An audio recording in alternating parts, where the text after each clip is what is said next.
Hello friends, welcome to my channel. हम लोग NCERT पढ़ रहे हैं 11th क्लास की इकोनॉमिक्स की। और हम लोग का तो 5 चैप्टर कंप्लीट हो चुका है, ये 6 चैप्टर है।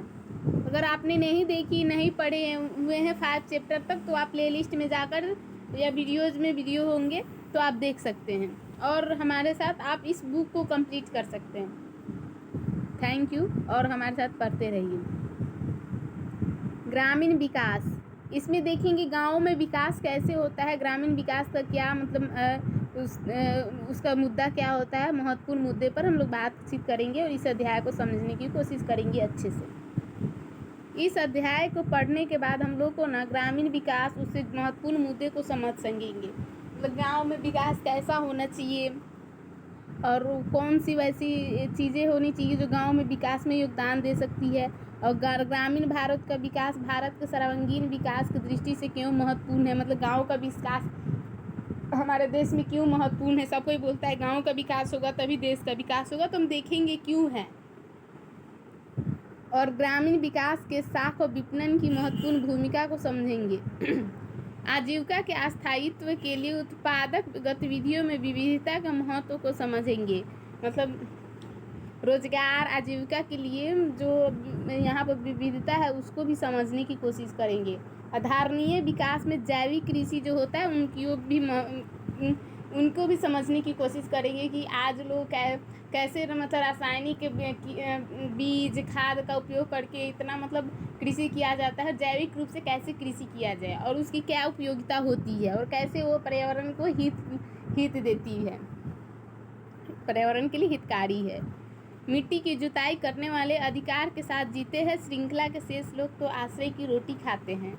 मतलब एक थिरुवल्लुवर हैं, वो बोल रहे हैं जो मिट्टी की जुताई करते हैं यानी कि किसान, वही तो मतलब अधिकार के साथ जीते हैं। और जो हम लोग जो हैं उनके श्रृंखलावाद की श्रेणी में आ गए। वो तो सिर्फ आश्रय, वो उपजाएंगे तभी तो पूरे देश को लोग खाएंगे, तो आश्रय की रोटी खाते हैं। और इस चैप्टर का परिचय है। हमने 4 चैप्टर में पढ़ा है कि निर्धनता भारत में कैसी समस्या बनी हुई है और चुनौती है हमारे सामने। हमने यह भी जाना है कि हमारे अधिकतर निर्धन देशवासी ग्रामीण क्षेत्रों में रहते हैं। हम लोग देखा मतलब देश के अधिकतम जनसंख्या जो है वो गाँव में निवास करती है।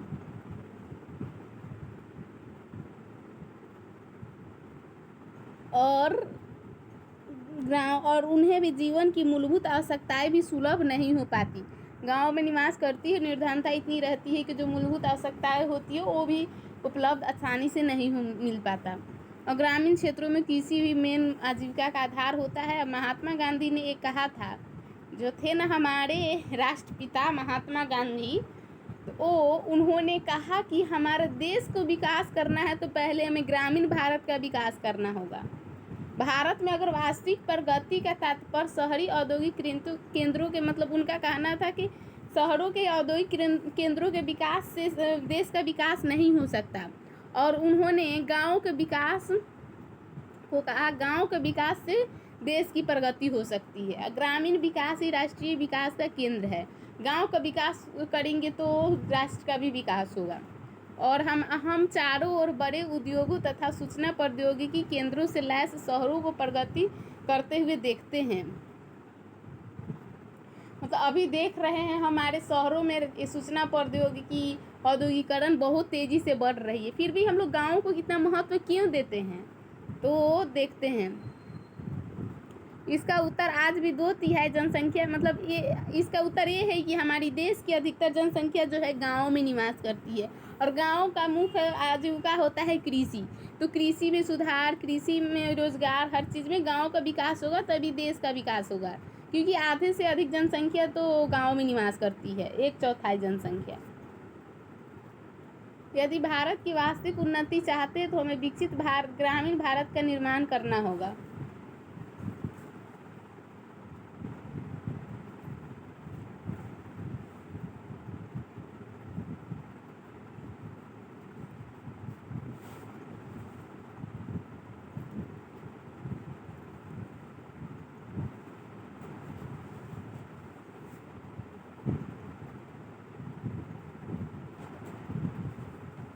सॉरी फ्रेंड्स, थोड़ी सी काम आ गई थी।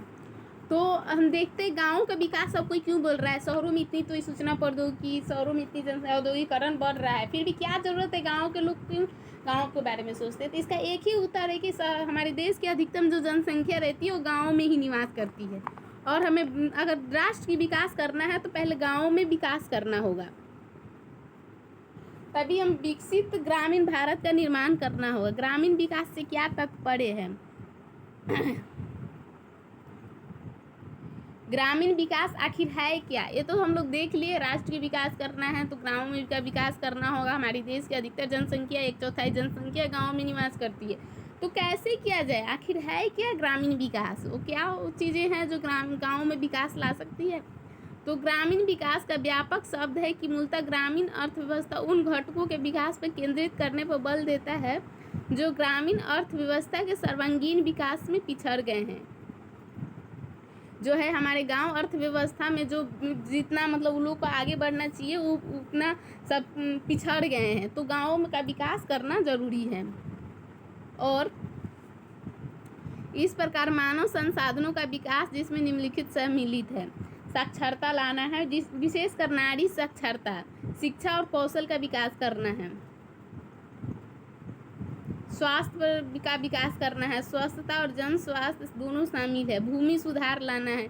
गांव में बहुत असमानताएं होती है भूमि में भी, कुछ लोगों के पास बहुत सारी भूमि होती है तो कुछ लोग भूमिहीन होते हैं, तो उसमें भी विकास करना है। शिक्षा स्वास्थ्य में भी विकास करना है, और संसाधनों का भी विकास करना है, संसाधनों का भी उचित रूप से बंटवारा होने चाहिए। और आधारिक संरचना का विकास जैसे रेलवे, सड़क, बिजली, विपणन, परिवहन, साख, ऋण, ये सब, कृषि अनुसंधान विस्तार, सूचना प्रसार की ये सब की व्यवस्था करना, मतलब विकास करना गांव में ज़रूरत है अभी। निर्धनता निवारण और समाज के कमज़ोर वर्गों की जीवन दशाओं में भी महत्वपूर्ण सुधार के विशेष उपाय, जिसमें उत्पादक रोजगार के अवसर उपलब्ध कराने पर विशेष ध्यान दिया जाना चाहिए।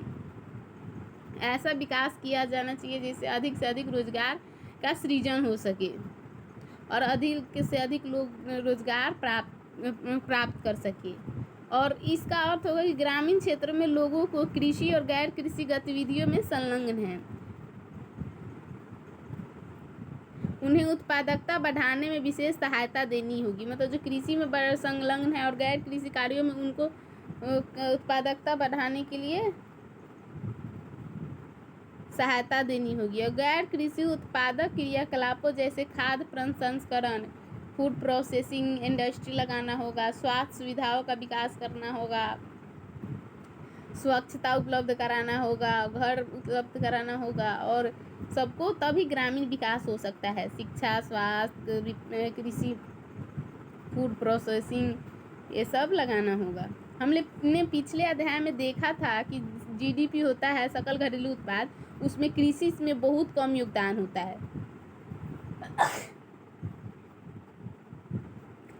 हमारी देश की अधिकतर जनसंख्या कृषि में आश्रित है, पर उसका योगदान बहुत कम होता है। और किंतु कृषि पर आश्रित जनसंख्या अनुपात में कोई महत्वपूर्ण परिवर्तन सार्वजनिक निवेश में आई गिरावट को इसका कारण मान सकते हैं। उनका यह भी विचार है कि अपर्याप्त आधारिक संरचना, उद्योग तथा सेवा क्षेत्र में वैकल्पिक रोजगार के अवसरों का अभाव, मतलब गाँव में रोजगार का अवसर नहीं होता है, मतलब उद्योग में भी उन लोग के पास विकल्प में कोई रोजगार उपलब्ध नहीं रहता है, जिसके कारण कृषि में लगना पड़ता है। अनियत रोजगार मतलब में वृद्धि हो रही है और ग्रामीण विकास बाधाएं, इसी कारण गाँव का विकास नहीं हो रहा है। इन सभी परिघटनाओं के प्रभाव का झलक देश के किसानों पर बढ़ती हुई दुर्दशा और असहायता के रूप में देखा जा सकता है, जिसके कारण किसानों की जो है ना कष्ट पहले से दोगुनी हो गई है। और इसी परिप्रेक्ष्य में हम ग्रामीण भारत के साख और विपणन व्यवस्था, कृषि गतिविधियों के स्वरूप में विविधता तथा धारणीय विकास को बढ़ावा देने में, मतलब हम गांव को कृषि में विकास करना है तो उसके लिए विपणन व्यवस्था होना चाहिए, मतलब मार्केट ऐसा उपलब्ध कराना चाहिए जहाँ किसानों को अच्छी मूल्य पे अनाज की दाम मिल सके और फिर फूड प्रोसेसिंग इंडस्ट्री लगाना चाहिए और जैविक कृषि को बढ़ाना चाहिए। सतत विकास भी तो करना है ना, तो सतत विकास करना है तो कृषि में जैविक कृषि लाना चाहिए। इसमें उन पे बात किया गया है। ग्रामीण क्षेत्रों में साख और विपणन। साख कृषि अर्थव्यवस्था में समृद्धि, समय समय पर कृषि एवं गैर कृषि कार्यों में उच्च उत्पादकता प्राप्त करने के लिए मुख्य रूप से पूंजी के प्रयोग पर निर्भर करती है। जो मतलब कृषि में भी मतलब कुछ उत्पादकता बढ़ाना है तो उसमें पूंजी लगाना होगा, तो उसके लिए ऋण पर पूंजी पर ही निर्भर रहती है। तो खेतों में बीजारोपण करने के लिए, फिर बीजारोपण के फसल पकने के बाद आमदनी होने तक अवधि बहुत लंबी होती है। कम से कम 3-4-6 महीना का अवधि होता है एक फसल के उगने में।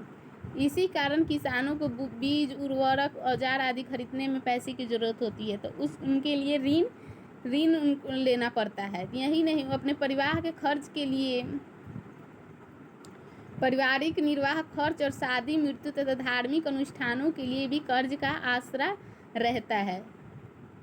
मतलब अपने घर का खर्चा चलाने के लिए भी उनको कर्ज लेनी पड़ती है, क्योंकि उतनी सुविधाएं उपलब्ध ही नहीं होती है। कृषि से उतना वो भरण पोषण नहीं कर पाते, और वो न ऋण लेने के लिए सीमांत किसानों और भूमिहीन मजदूर जो होते हैं ऊंची दर पर साहूकार से ऋण लेते हैं, और ऊंची दर पर ब्याज लेते हो, कभी उनका ऋण सधता नहीं है, हमेशा वो कुचक्र में दबे रहते हैं, वे कभी ऋण त्रास से मुक्त नहीं हो पाते थे। भारत में 1969 में सामाजिक बैंकिंग आरंभ कर इस व्यवस्था का 1969 में सामाजिक बैंकिंग का आरंभ किया गया। इसमें बदलाव लाने का प्रयास किया। ग्रामीण साख आवश्यकताओं की पूर्ति के लिए बहु संस्था व्यवस्था का सहारा लिया गया। आगे चलकर 1982 में राष्ट्रीय कृषि और ग्रामीण विकास बैंक, कब या नाबार्ड, राष्ट्रीय कृषि and NABARD, national board of agriculture development bank 1982 में नाबार्ड क्या स्थापना की गई, या 1969 में सामाजिक बैंकिंग की व्यवस्था की गई कृषि में ऋण देने के लिए। यह जो है ना ग्रामीण परिवारों को वित्त उपलब्ध कराती है।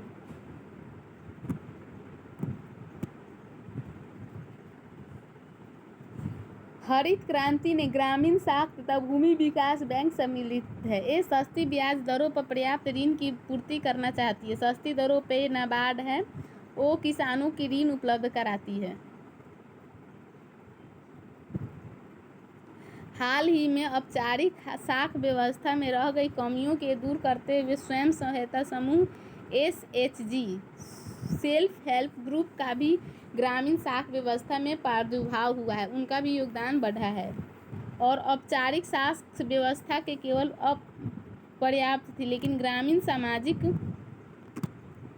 व्यवस्था में बहुत बड़े परिवर्तन का सूत्रपात किया गया है, क्योंकि इसने ग्रामीण विकास के विभिन्न घटकों को उत्पादक ऋणों की ओर उन्मुख कर विविधता प्रदान की है। मतलब इससे बहुत सारे योगदान हुआ है। नाबार्ड की सेल्फ हेल्प ग्रुप जो ऋण मुहैया कराती है, उससे बहुत बड़ा लाभ हुआ है किसानों को। और ग्रामीण बैंक, आज ग्रामीण बैंक की संस्थागत संरचना में बहुत एजेंसी संस्थान जैसे व्यावसायिक बैंक,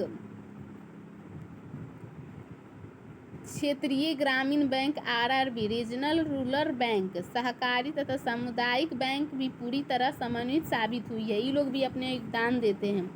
चूँकि इसके लिए ऋण आधार की आवश्यकता होती है, अतः बहुसंख्य ग्रामीण परिवारों का एक बड़ा अनुपात इससे अपने आप वंचित रह गए।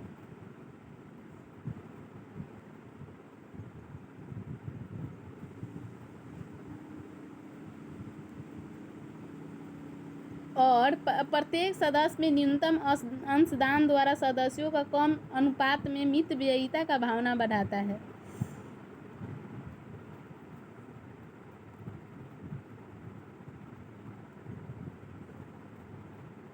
ये पढ़ते हैं। एक प्रकार एकत्र राशि में ज़रूरतमंद सदस्यों, सेल्फ हेल्प ग्रुप है ना, वो कैसे काम करती है, तो एक मतलब एकत्र राशि करती है और उस ऋण राशि को छोटी छोटी आसान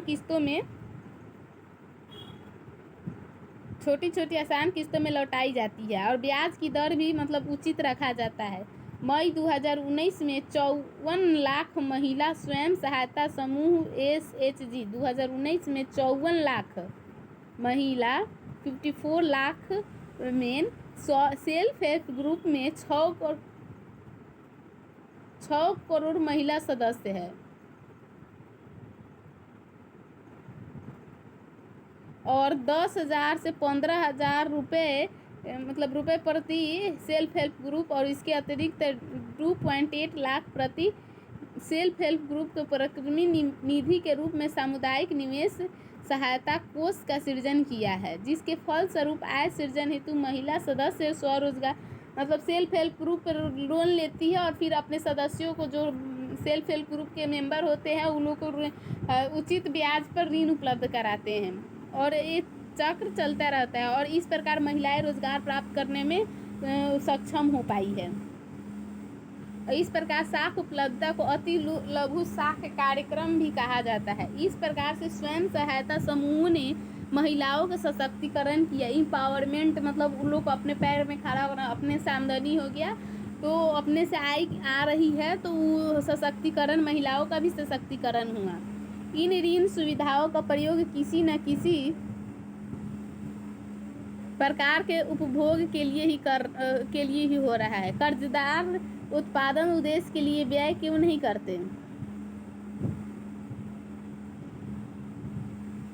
ग्रामीण विकास का एक आलोचनात्मक मूल्यांकन। अब गाँव में बैंक तो है पर उसका विकास कैसे हुआ है, उसमें क्या कमियां हैं उसको देखते हैं। बैंकिंग व्यवस्था के त्वरित प्रकाश का ग्रामीण कृषि और गैर कृषि उत्पादन, आय और रोजगार में तो सकारात्मक प्रभाव डाला है। लेकिन हरित क्रांति में किसानों को साख सेवाएं सुविधा देने के लिए उनका मतलब योगदान रहा। और अब तो अकाल बीते युग की बात हो गई कि अब हमारे देश में अकाल नहीं आती। हम खाद्य सुरक्षा पहले मतलब खाद्य सुरक्षा नहीं थी, हमारे पास खाद्यान्न की कमी हो जाती, लेकिन अभी हमारे पास खाद्य सुरक्षा है, हमें खाने की कमी नहीं होती, भंडार भी शुरू है हमारे पास। तो अब अभी भी हमारी बैंकिंग जो है वो उचित व्यवस्था उनके पास नहीं बन पाई है अभी। संभवतः व्यावसायिक बैंक को छोड़कर अन्य सभी औपचारिक साख संस्थाएं जमा प्रवाह की संस्कृति को विकसित नहीं कर पाई। मतलब व्यावसायिक बैंक जो छोड़कर जितने भी औपचारिक साख संस्थाएं होती है वो अच्छे से विकसित नहीं हो पाई है, न ही ये सही ऋण चाहने वाले को ऋण दे पाती है। मतलब जिनको ऋण चाहिए उनको ऋण भी नहीं मिल पाता है और प्रभावपूर्ण ऋण वसूली भी नहीं हो पाता और जिसको दिए ऋण तो उससे ऋण वसूली भी नहीं होता है। तो बैंक का NPA नॉन परफॉर्मिंग एसेट अनर्जित परिसंपत्तियां बढ़ जाती है, बैंकों को और गंभीर समस्या फिर हो जाता है। कृषि ऋण का भुगतान न कर पाने वाले लोगों की संख्या में लगातार वृद्धि हुई है। मतलब ऋण तो ले लिए लेकिन उसका भुगतान नहीं किए, उनकी संख्या में वृद्धि हो रही है। किसान ऋण का भुगतान करने में मतलब उन लोगों का पैसा ही नहीं रहता है तो बैंक से ऋण तो ले लेते हैं पर भुगतान नहीं कर पाते, तो वैसे क्या मतलब क्यों वो असफल रहे हैं। तो इसका बहुत बड़ा कारण मतलब इसका कारण यह है कि इसीलिए सुधारों के बाद भी बैंकिंग क्षेत्र मतलब प्रसार और उन्नति में कमी आई है। अब किसानों को दयनीय दशा होती है, कृषि से ज़्यादा उन लोगों को आय सर्जित नहीं हो पाता जिसके कारण वो नहीं चुका पाते और बैंकिंग व्यवस्था प्रसार और उनका भी विकास नहीं हो रहा है। स्थिति में सुधार लाने के लिए बैंकों की अपनी कार्य प्रणाली में बदलाव लाने की ज़रूरत है ताकि वे केवल ऋणदाता और ऋण लेने वाले के बीच एक सेतु का काम करें।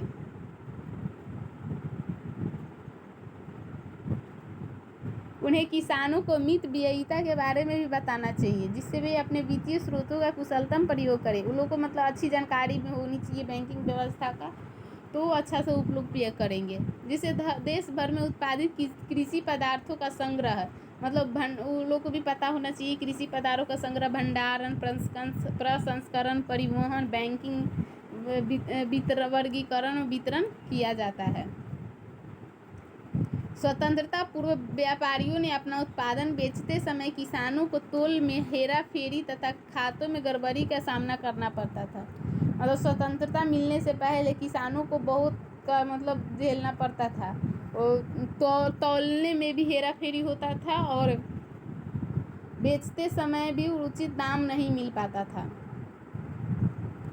कम ही कीमत पर दाम मिल पाता था और उस समय तो भंडारण की सुविधा भी नहीं थी, कोल्ड स्टोरेज है वो भी नहीं थी और वे अच्छे दाम मिलने तक माल की बिक्री को स्थगित नहीं कर पाते थे, जिसके कारण माल खराब होने के कारण वो जल्दी बेच देते थे सस्ती दामों में। आप जानते हैं कि आज भी 10% से अधिक कृषि उत्पादन भंडारण सुविधाओं के अभाव में क्षतिग्रस्त हो रहा है। आज भी 10% कृषि उत्पादन भंडारण के नहीं होने के कारण 10% अनाज का क्षतिग्रस्त हो रहा है।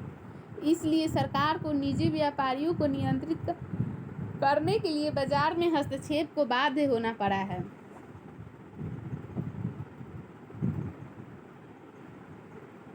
सरकार को हस्तक्षेप करने की आवश्यकता है। आइए हम कृषि विपणन के विभिन्न पहलुओं को सुधारने के लिए किए गए 4 प्रमुख उपायों को विस्तार पूर्वक समझने का प्रयास करें। पहला कदम व्यवस्थित एवं पारदर्शी विपणन की दशाओं अपने आस दशाओं का निर्माण करने के लिए बाजार का मतलब विपणन व्यवस्था अच्छी होनी चाहिए, जिससे किसान जो को अच्छी बाजार मिल सके, उचित दाम पर उचित कीमत मिल सके अनाजों का। और इस नीति से बहुत दूर तक कृषक और उपभोक्ता दोनों ही वर्ग लाभान्वित हुए हैं। हालांकि 27,000 ग्रामीण क्षेत्रों में अनियत मंडी भी नहीं है। 27,000 ग्रामीण क्षेत्रों में नियत मंडियों का विकसित किए जाने की आवश्यकता है और गाँव में मंडियों को विकसित करने की भी आवश्यकता है। दूसरा महत्वपूर्ण उपाय सड़क, रेल मार्ग, भंडार गृह, गोदाम, शीतगृह और प्रसंस्करण इकाइयों के रूप में भौतिक आधारित संरचनाओं का प्रावधान किया जाना है। मतलब रोड, परिवहन, भंडार गृह, शीतगृह, गोदाम, सड़क, रेल मार्ग, ये सब का विकास करना जरूरी है। अभी तक वर्तमान आधारिक सुविधाएं बढ़ती मांग को देखते हुए नितांत अपर्याप्त हुई है। मतलब जितना भी आधारिक विकास हुआ है वो कम है, क्योंकि जनसंख्या का बोझ अधिक है इसके कारण। तो तीसरे उपाय में सरकारी विपणन द्वारा किसानों को अपने उत्पादों का उचित मूल्य सुलभ कराना है। मतलब सरकार हस्तक्षेप करती है और उचित मूल्य देती है किसानों को। गुजरात तथा देश के अन्य कई भागों में दूध उत्पादक सहकारी समितियों ने ग्रामीण अंचलों के सामाजिक तथा आर्थिक परिदृश्य का कायाकल्प कर दिया है। जो है ना, गुजरात में अमूल वो सहकारी समितियां है, उन्होंने ना बहुत मतलब योगदान दिया है उन ग्रामीण क्षेत्रों में आर्थिक और सामाजिक परिदृश्य में। किंतु अभी भी कुछ स्थानों पर सहकारिता आंदोलन में कुछ कमियां दिखाई देती है। इनका क्या कारण हो सकता है? इनके कारण है कि सभी कृषकों को सहकारिताओं में शामिल नहीं कर पाना, और कुछ कृषक सहकारिता में शामिल नहीं हो पाते हैं। विपणन और प्रसंस्करण सहकारी समितियों के बीच संबंध सूत्रों का नहीं होना और अकुशल वित्तीय प्रबंधन। चौथे उपाय के अंतर्गत नीतिगत साधन है, जैसे कृषि उत्पादों के लिए न्यूनतम समर्थन कीमत सुनिश्चित करना, एमएसपी जो सरकार देती है उनको सुनिश्चित करना।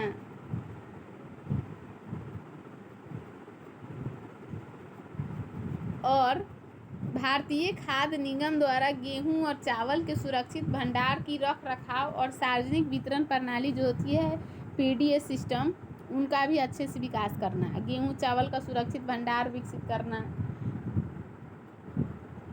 खाद्यान्नों और चीनी का वितरण। इन साधनों का ध्येय क्रमशः कृषकों के उपज का उचित दाम दिलाना तथा गरीबों की सहायकी युक्त सब्सिडी जो दिया जाता है कम कीमत पर वस्तुएं उपलब्ध कराना है।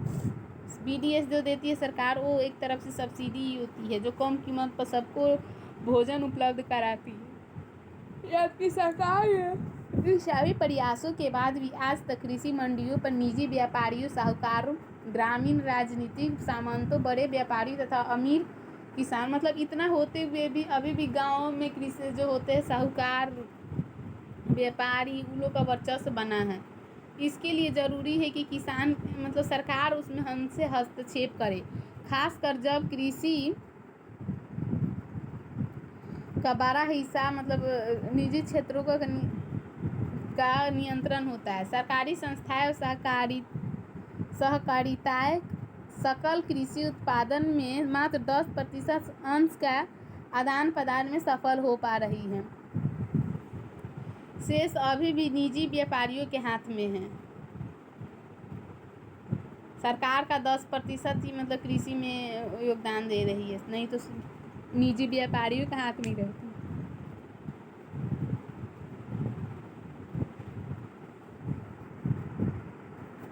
सरकार की मध्यस्थता ने कृषि विपणन व्यवस्था को अनेक रूपों में प्रभावित किया है। वैश्वीकरण के इस युग में कृषि के त्वरित कुछ विद्वानों का कहना है कि किसानों की आय बढ़ाने के लिए व्यवसायीकरण को बशर्ते इसमें सरकार की मध्यस्थता न हो। इनके बारे में आपकी क्या राय है? मतलब कुछ विद्वान मानते हैं मतलब किसानों की आय बढ़ाना है तो इसमें सरकार की मध्यस्थता नहीं हो। पर वैकल्पिक क्रय विक्रय माध्यमों का प्रादुर्भाव, यह बात सभी अनुभव कर रहे हैं कि कृषि पदार्थों का बाजार का विस्तार होगा और इस प्रकार व्यवस्था से छोटी किसानों की आय में वृद्धि होगा। वैकल्पिक क्रय विक्रय माध्यमों का प्रादुर्भाव, अब यह बात सभी अनुभव कर रहे हैं कि किसान स्वयं ही उपभोक्ता को अपनी उत्पादन बेच सके, मतलब सरकार का हस्तक्षेप ना हो, किसान अपने अनुसार उत्पादन बेच सके और उनकी आय प्राप्ति हो। पंजाब हरियाणा और राजस्थान में अपनी मंडी, पंजाब हरियाणा और राजस्थान में किसानों की अपनी मंडी होती है। पुणे में हार-पसार मंडी है, पुणे महाराष्ट्र में है, पुणे में हार-पसार मंडी है। और आंध्र प्रदेश और तेलंगाना की रायथुबाज नामक फल सब्जी मंडी तथा तमिलनाडु के उझावमार मंडी के कृषक बाजार इस प्रकार से विकसित हो रहे। वैकल्पिक क्रय विक्रय माध्यम से कुछ उदाहरण हैं। ये सब कुछ वैकल्पिक विपणन संरचनाओं के उदाहरण हैं। यही नहीं, अनेक राष्ट्रीय बहुराष्ट्रीय त्वरित मतलब कुछ विद्वानों को सरकार का हस्तक्षेप नहीं मानते हैं। पंजाब हरियाणा तमिलनाडु आंध्र में किसानों की मंडियां हैं और अनेक जो होती है बहुराष्ट्रीय त्वरित खाद्य पदार्थ जो होते फास्ट फूड बनाने वाली कंपनी होती है और उन किसानों के साथ कृषि उत्पाद की खेती के लिए उत्पादकों को अनुबंध कर रही है। मतलब जो बड़ी बड़ी कंपनियां होती है ना, वो किसानों को मतलब वो लोग मतलब बोलता है ये चीज़ उत्पादन करने के लिए और अनुबंध कर देती है। ये किसानों का उचित बीज और अन्य आगत तो उपलब्ध कराती ही है, उन्हें पूर्व निर्धारित कीमतों पर माल खरीद मतलब ये आपको उगाना है, मतलब उनको जो फसल की उगाने की ज़रूरत होती है उनको किसानों को बोल दिया जाता है आप ये फसल उगाइए, और पहले से ही हर चीज़ बीज खाद हर चीज़ दिया जाता है और पहले ही मूल्य तय किया जाता है कीमत। और यह कहा जाता है कि ऐसी व्यवस्थाएं किसानों की कीमत विषयक आशंकाओं और जोखिमों का निवारण करेंगी। साथ ही इनसे कृषि पदार्थों के बाजारों का भी विस्तार होगा। क्या इस प्रकार व्यवस्था से छोटे किसानों की आय में वृद्धि होगी? मतलब ऐसा व्यवस्था करेंगे तो छोटे किसान की आय में वृद्धि हो सकती है। आप सोचिए, बोल रहे हैं उत्पादक गतिविधियों का विविधीकरण के दो पहलू है। एक पहलू तो फसलों के उत्पादन की प्रणाली में परिवर्तन से संबंधित है, दूसरा पहलू श्रम शक्ति के खेती से हटाकर, मतलब एक तो है पहले उत्पादन में परिवर्तन करना है और दूसरा है जो सब खेती में लगे हुए हैं तो उनको दूसरे कामों में जैसे पशुपालन, मुर्गी पालन, मत्स्य पालन में भी लगाना है और गैर कृषि क्षेत्र में लगाना है। इस विविधीकरण करने की आवश्यकता है। और क्योंकि सिर्फ खेती के आधार पर आजीविका कमाने में जोखिम बहुत हो जाता है, सिर्फ खेती से आजीविका मतलब नहीं पूरा हो पाती, अच्छी से नहीं आजीविका चल पाती। अतः विविधीकरण द्वारा हम न केवल खेतों से जोखिम को कम करने में सफल होंगे बल्कि ग्रामीण जन समुदायों को उत्पादक और वैकल्पिक धारणीय आजीविका के अवसर भी उपलब्ध कराएंगे। मतलब कुछ लोग कृषि गैर कृषि कार्य करेंगे तो अच्छी तरह जीवन भी उनका अधिक होगा, आधारणीय जब जीविका का निर्माण होगा, रोजगार बढ़ेगा।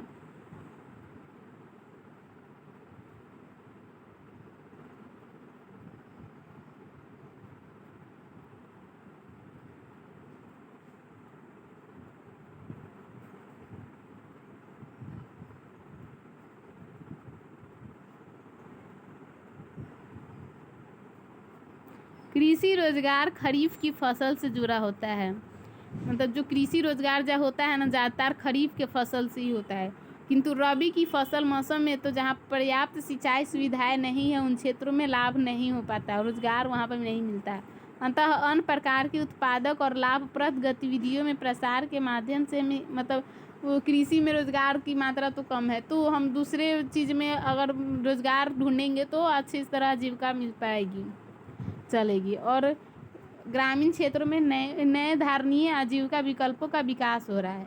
कृषि क्षेत्र पर तो पहले से बहुत बोझ है, अतः बढ़ती हुई श्रम शक्ति के लिए अन्य गैर कृषि कार्यों में वैकल्पिक रोजगार के अवसरों की आवश्यकता है। मतलब कृषि क्षेत्र में अधिक लोग हैं तो और अतिरिक्त रोजगार उपलब्ध कराने की, गैर कृषि में रोजगार उपलब्ध कराने की आवश्यकता है।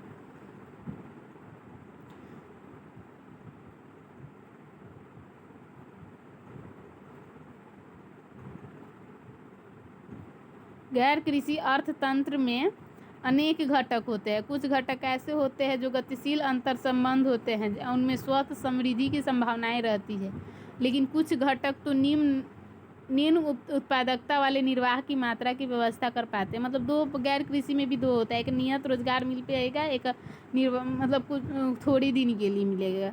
गतिशील अपघटकों में कृषि प्रसंस्करण, मतलब गतिशील अपघटक हो गया फूड प्रोसेसिंग उद्योग, खाद्य प्रसंस्करण उद्योग, चर्म उद्योग, पर्यटन आदि सम्मिलित है, जो गैर कृषि में गतिशील रोजगार के घटक है।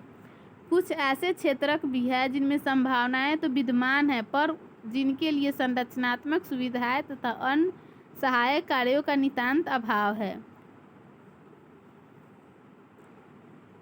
संभावनाएं हैं लेकिन उनकी अभी अभाव है उसमें सहायक कार्य में।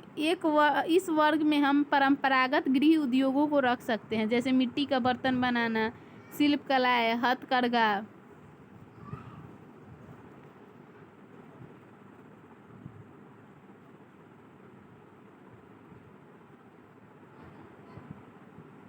आदि। अधिकांश ग्रामीण महिलाएं कृषि में रोजगार प्राप्त करती है।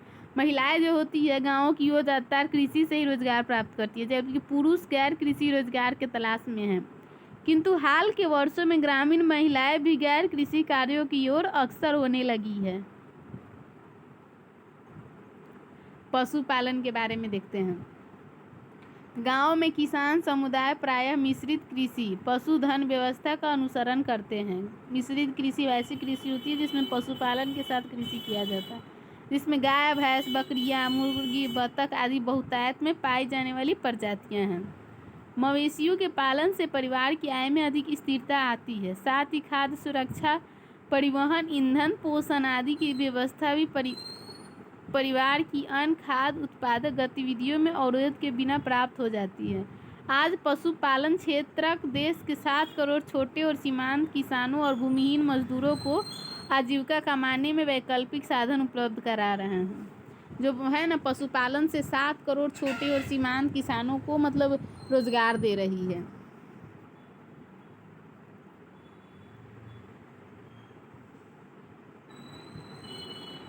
आज जो है पशुधन का वितरण गांव में हो रहा है। 58% जो है मुर्गी पालन होता है। अन्य पशुओं जैसे ऊंट, गधे, घोड़े आते हैं और निम्न स्तर के खच्चरों और टट्टुओं का भी है। 2012 में भारत में 300 मिलियन मवेशी थे, उनमें से 108 मिलियन भैंसें थी। पिछले 3 दशकों में भारत के डेयरी उद्योग ने बहुत शानदार प्रगति दिखाई है। जो डेयरी उद्योग ने भी बहुत सारे मतलब प्रगति हुई है। 1951 से 2016 की अवधि में देश में दूध उत्पादन लगभग 10 गुना बढ़ गया है। वाह, कितना अच्छा है। 1951 से 2016 तक देश में दूध उत्पादन 10 गुना बढ़ गई है। इसका मुख्य ध्येय जो है श्रेय जाता है ऑपरेशन फ्लड, दूध की बाढ़।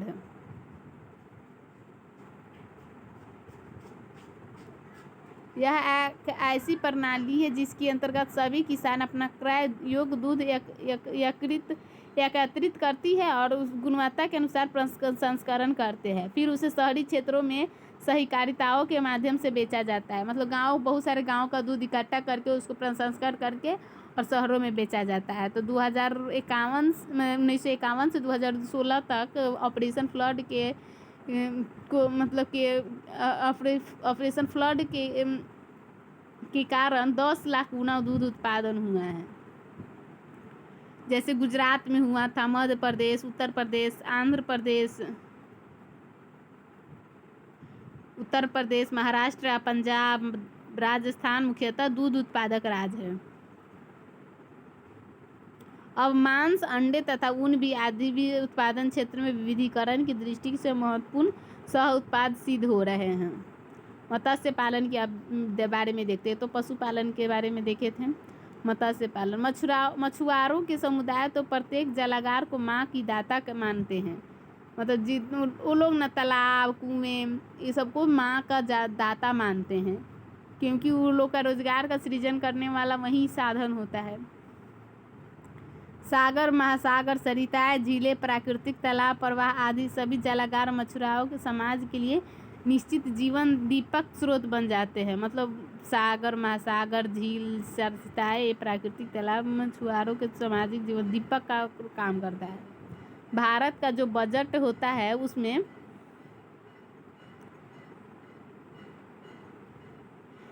मत्स्य पालन और जल कृषि में मतलब नई प्रौद्योगिकी के विकास से मतलब मत्स्य उद्योग नई मंजिल पा रहा है। आज देश में समस्त मत्स्य पालन का 65% अंतर्वेदी क्षेत्रों से मतलब 65% जो है ना 65% आंतरिक देश के भीतर से मत्स्य उत्पादन होता है, बल्कि 35% महासागरों से होता है।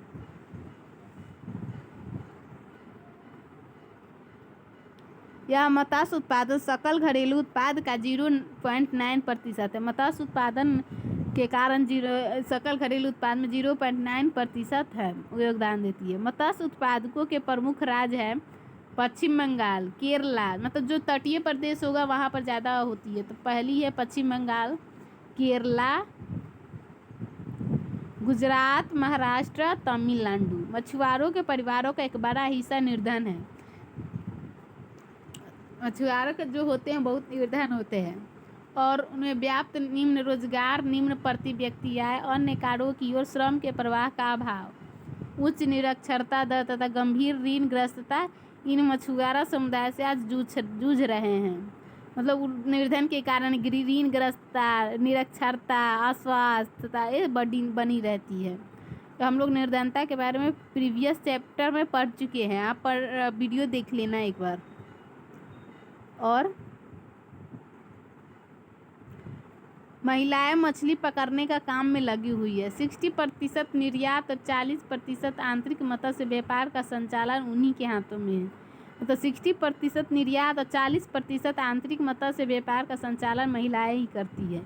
विपणन के लिए आवश्यक पूंजी जुटाने में मछुआरा समुदाय की महिलाओं की सहायता के लिए सहकारिताओं और स्वयं सहायता समूहों के माध्यम से खाद्य साख सुविधाओं का विस्तार किए जाने की आवश्यकता अब अनुभव हो रही है। उद्यान विज्ञान, बागवानी के बारे में देखते हैं। पशुपालन देख लिए, मत्स्य पालन देख लिए और बागवानी के बारे में देखते हैं। प्रकृति ने भारत में ऋतुओं और मृदा की विविधता यहाँ पर हर चीज़ में विविधता है। ऋतु, मिट्टी, भोजन, वस्त्र, खान पीना, फिर रहन सहन, ऋतु, त्योहार, हर चीज़ में विविधता है। ये ऐसा मतलब अनोखा देश है, प्यारा सा अनोखा सा हमारा देश भारत।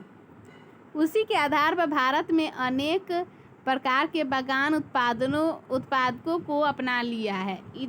इनमें प्रमुख है फसल सब्जी, मतलब उद्यान में आता है फसल सब्जी, रेशेदार फसलें, औषधि युक्त फसलें, सुगंधित फसलें, मसाला, चाय, कॉफ़ी इत्यादि। और ये रोजगार भी तो डबल फायदा है, ये रोजगार के साथ भोजन पोषण भी उपलब्ध कराती है। और भारत में बागवानी क्षेत्र समस्त कृषि उत्पाद का लगभग 1/3 और सकल घरेलू उत्पाद का 6% है।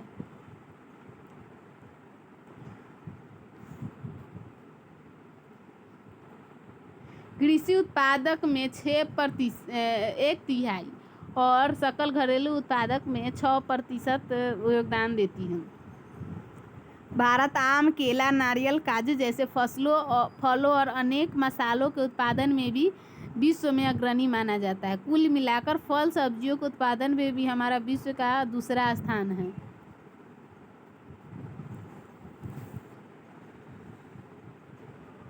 बागवानी में लगे कितने कृषकों की आर्थिक दशा में बहुत सुधार हुआ है।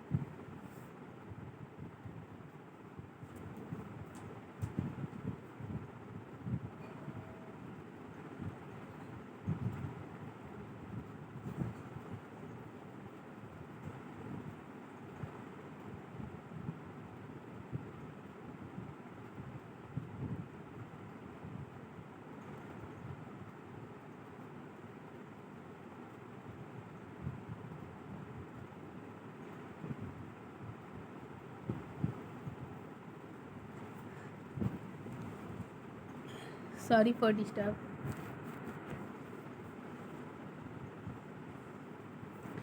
ये उद्योग अब अनेक वंचित वर्गों के लिए भी आजीविका का बेहतर बनाने में सहयोग हो गए हैं। और पुष्प रोपण, पौधशाला का देखभाल, संकर बीजों का उत्पादन, उत्तक संवर्धन, फल फूलों का संवर्धन, खाद्य प्रसंस्करण ग्रामीण महिलाओं के लिए अब अधिक आय का रोजगार बन गए हैं। यद्यपि संख्या बल की दृष्टि से हमारा पशुधन बहुत ही प्रभावशाली दिखाई देता है, पर अन्य देशों की तुलना में जहां उत्पादक का स्तर बहुत ही न्यून है, मतलब यहाँ पशुधन से तो हम लोग भरपूर है, लेकिन उत्पादक जितना होना चाहिए उतना नहीं हो पाती। उन्नत प्रौद्योगिकी का प्रयोग किया जाना चाहिए, मतलब नई टेक्नोलॉजी का उसमें उपयोग किया जाना चाहिए उत्पादकता बढ़ाने के लिए। और छोटे और सीमांत किसानों और भूमिहीन श्रमिकों को बेहतर पशुधन उत्पादन के माध्यम से धारणीय रोजगार विकल्प का स्वरूप प्रदान किया जाता है। मछली पालन से पहले से ही पर्याप्त वृद्धि हो चुकी है। मछली पालन अधिक से संबंधित प्रदूषण की समस्या को नियमित और नियंत्रित करना आवश्यक है।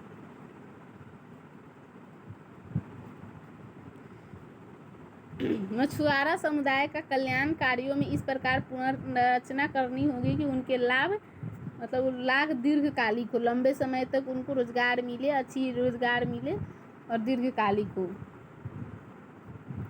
आजीविका का साधन बन सके। बागवानी एक धारणीय रोजगार विकल्प करने में उभरा है। बागवानी जो है वो धारणीय अच्छी रोजगार उपलब्ध कराती है और इसे महत्वपूर्ण प्रोत्साहन, मतलब उसमें सरकार को प्रोत्साहन देना चाहिए। और इसे बढ़ाने के लिए बिजली, शीतगृह व्यवस्था, कोल्ड स्टोरेज होता है उनकी व्यवस्था करनी चाहिए, ताकि फल फूल सब्जी पुष्प को मतलब जल्दी खराब ना हो। विपणन माध्यम का विकास करना चाहिए सरकार को। लघु स्तरीय प्रसंस्करण इकाइयों की स्थापना करनी चाहिए। प्रौद्योगिकी के उन्नयन और प्रसार आधारित संरचनाओं में भी निवेश की आवश्यकता है। अन्य रोजगार आजीविका विकल्प। सूचना प्रौद्योगिकी ने भारतीय अर्थव्यवस्था के अनेक क्षेत्रों में क्रांतिकारी परिवर्तन ला दिया है।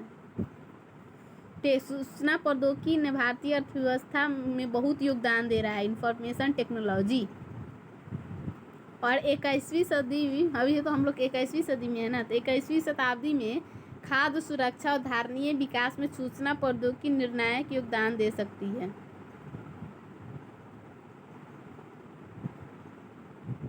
सूचनाओं और उपयुक्त सॉफ्टवेयर का उपयोग कर सरकार सहज ही खाद्य असुरक्षा के आशंका वाले क्षेत्रों का समय रहते पूर्वानुमान लगा सकती है। जहाँ पर खाद्य सुरक्षा है वहाँ सूचना प्रौद्योगिकी के माध्यम से सरकार पहले से ही पता कर सकती है और इस तरह से समाज ऐसी विपत्तियों के संभावनाओं को कम या पूरी तरह समाप्त करने में भी सफल हो सकता है। जो हमारी यहाँ पर कमी है उनको भी सफल समाप्त कर सकती है। प्रौद्योगिकी द्वारा उदीयमान तकनीकों, कीमतों, मौसम तथा विभिन्न फसलों के लिए मृदाओं की दशा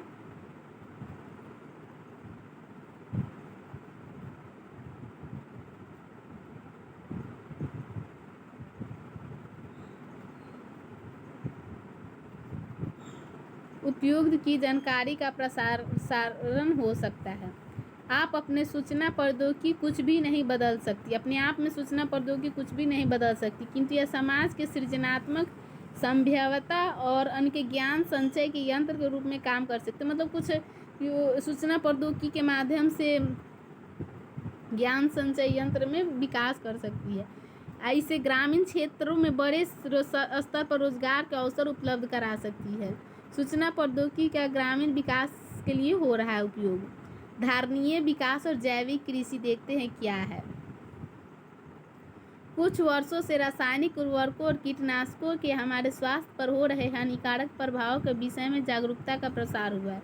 जो इतना कीटनाशक का प्रयोग होता है, रासायनिक उर्वरक का प्रयोग होता है खादों में, तो वो हमारे पेट में ही जाता है, तो हमारे शरीर के लिए नुकसानदायक सिद्ध होता है। तो इसके सब समझ में आ रहा है, इसे हानिकारक है। तो परंपरागत कृषि पूरी तरह से रासायनिक उर्वरकों और विषजन कीटनाशकों पर आधारित है। ये विषाक्त तत्व हमारी खाद्य पूर्ति और जल स्रोतों से निःसंसरित हो जाते हैं और हमारे पशुधन को हानि पहुंचाते हैं। साथ ही इनके कारण मृदा की उर्वरता क्षीण हो जाती है।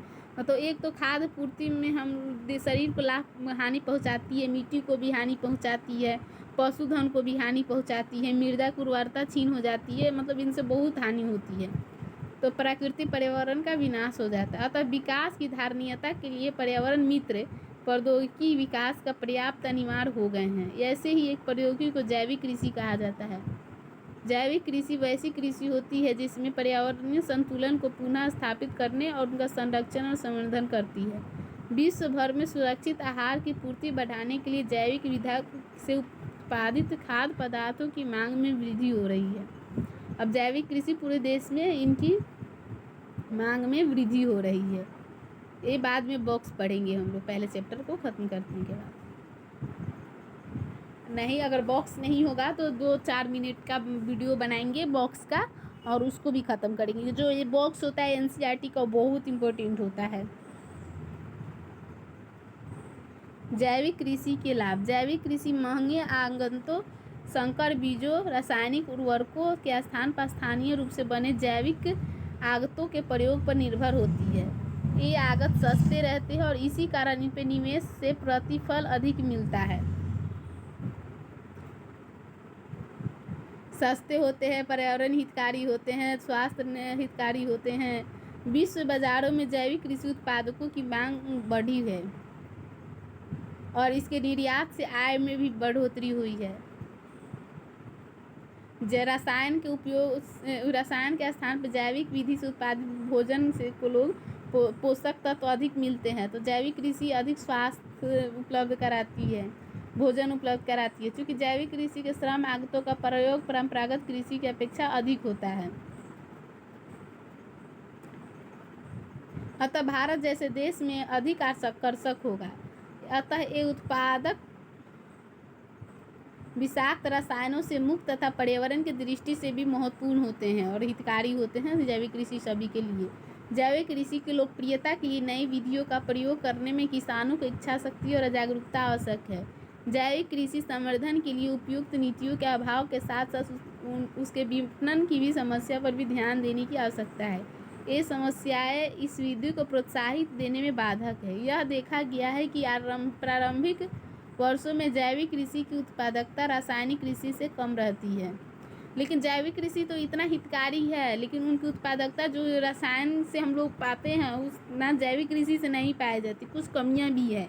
मतलब बहुत स्तर पर छोटे और सीमांत किसानों के लिए इसे अपनाना कठिन होगा। मतलब जो किसान है, एक तो उनको दयनीय स्थिति रहती है और जैविक कृषि उत्पादन अपनाना नहीं चाहेंगे। और जैविक कृषि होती है जल्दी खराब होने का उनका संभावना रहता है। और जो बेमौसमी फसलों का जैविक कृषि में उत्पादन सीमित हो जाता है। फिर भी जैविक कृषि मतलब वो तो पर्यावरण हितकारी है ही। और भारत में को तो निश्चित ही घरेलू अंतर्राष्ट्रीय बाजारों के लिए इनका उत्पादन मतलब लाभदायक होगा।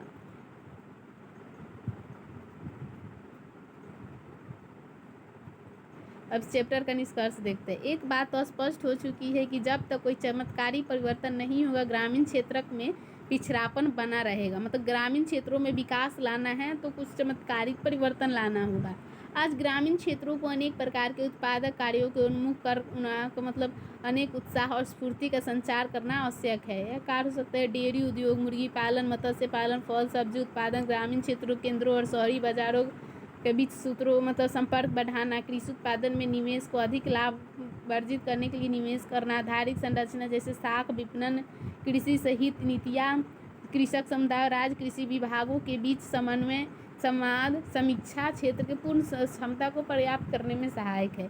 आज हम पर्यावरण और ग्रामीण विकास को दो पृथक विषय मानकर व्यवहार नहीं कर सकते। मतलब पर्यावरण और ग्रामीण विकास को अलग अलग नहीं मान सकते, उनको दोनों के साथ में लेकर विकास करनी होगी। और नई प्रौद्योगिकी के आविष्कार की प्राप्ति की आवश्यकता है ताकि विभिन्न परिस्थितियों में सामना होने पर हम धारणीय विकास कर सकते हैं। हमारा पहला काम तो सभी उपलब्ध विधियों के सर्वश्रेष्ठ की पहचान को चुनना होगा और देश में ताकि इस व्यवहारिक प्रशिक्षण प्रक्रिया को और गति प्रदान किया जा सके। अब चैप्टर का सार देखते हैं। वो 2 बॉक्स है ना, उसको हम बाद में डालेंगे क्योंकि लंबा वीडियो हो गया है। पुनरावर्तन। ग्रामीण विकास अपने आप में बहुत विस्तृत शब्द है पर मूल रूप से इसे सामाजिक आर्थिक विकास से पिछड़ रहे ग्रामीण क्षेत्रों के विकास की एक सुनियोजित कार्यविधि माना जा सकता है। ग्रामीण क्षेत्रों की वास्तविक संभाव्यता को पाने के लिए बैंकिंग, विपणन, भंडारण, परिवहन, संचार आदि की आधारिक संरचना के परिमाण और गुणवत्ता को सुधारना होगा। गैर कृषि कार्यों मत्स्य पालन, पशुपालन को अपनाना होगा। जोखिम कृषि में भी विविधीकरण करना होगा। विशाल ग्रामीण जन समुदाय को धारणीय आजीविका मतलब उपलब्ध कराना होगा। पर्यावरण दृष्टि से धारणीय उत्पादन जैसे गैर जैविक कृषि का मतलब प्रोत्साहन देना चाहिए। Thank you.